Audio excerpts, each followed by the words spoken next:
အားလုံးပဲမင်္ဂလာပါမနေ့ကညနေက9နှစ်ပြန်ကြဆိုတော့ကျွန်တော်ဝမ်းချင်းလေးတော့ပြတ်သွားတယ်ဗျာနော်ပြန်ကြနဲ့အပူဆင်းရင်တော့ဒါဆရာကြီးလေးတောင်မှဝမ်းချင်းပြတ်ပါတယ်ဗျာနော်ကျွန်တော်ကကတ်ရှိန်လေးပဲမှန်သွားတာပေါ့နော်9တစ်ဆိုရင်တော့မှမိန်းကွဲမိအောင်ပဲဗျ9နှစ်ဆိုတော့ပြန်ကြကြီးဆိုတော့ဘာမှမလုပ်တော့ဒါမှအေးစေးပါကျွန်တော်တို့ကအရင်ရက်တွေကတောက်လျှောက်မှန်ခဲ့တာဆိုတော့အေးစေးပါကျွန်တော်ဗီဒီယိုလေးကိုလည်းsubscribe လေးနှိပ်ပေးပါ like and share လေးနှိပ်ပေးပါလက်မလေးတွေနှိပ်ပေးပါလာမယ့်အပတ်အတွက်ကိုစိန်ပတ်တီးမပြောက်ပတ်တီးနဲ့ကျွန်တော် break နှလုံးချပေးမှာပါ break နှလုံးချပေးမယ်စိန်ပတ်တီးမပြောက်ပတ်တီးထပ်ချပေးအောင်မယ်အခုဒီအပတ်မှာကျွန်တော်ပေးခဲ့တဲ့ကျွန်တော်ဗီဒီယိုလေးတွေကိုပြန်ကြည့်ပါကျွန်တော် channel လေးထဲဝင်ပြီးတော့ကျွန်တော်စိန်ပတ်တီးမပြောက်ပတ်တီးရှောက်ပတ်တီးကျွန်တော်ပေးခဲ့တယ်နော်နောက်ထပ်ကျွန်တော်အမျက်ကြံပတ်တီးထပ်နောက်ထပ်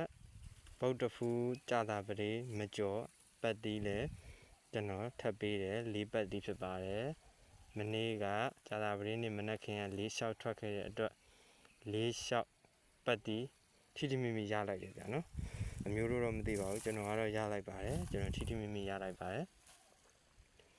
ဒါကြောင့်မလို့လာမယ့်ပတ်အတွက်ကိုလည်းအမျိုးတို့ free ကျွန်တော်ပေးအောင်ပါပါစိန်ပတ်တီးနဲ့ကျွန်တော် break နှလုံးချပေးအောင်ပါပါဒါကြောင့်မလို့ကျွန်တော်ရဲ့ဗီဒီယိုလေးတွေကို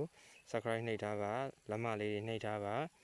လာမယ့်ဘက်အတွက်ကိုကဏ္ဍလေးတွေလိုချင်နေဆိုရင်နှိပ်ပေးပါနေ့တိုက်လေးတွေလည်းအများအားတင်သွားပေးမှာပါဗျကဲအဲ့တော့ဒီနေ့အတိုင်းတာကနောက်ဆုံးပိတ်အိတ်နဲ့လွယ်တောက်ကြနေ့နောက်ဆုံးနေ့ကိုကျွန်တော်နေ့တိုက်လေးပြောပြပါမယ်ကျွန်တော်ရဲ့ဝမ်းချင်းလေးကတော့ပြန်ကြထွက်ထားတာဆိုတော့ဝမ်းချင်းက၄နှစ်ဝမ်းချင်းပါဗျနော်၄နှစ်ဝမ်းချင်းမှာ၄နှစ်ဝမ်းချင်းကိုကဏ္ဍကကျန်တာ၄လုံးကျန်တာဆိုတော့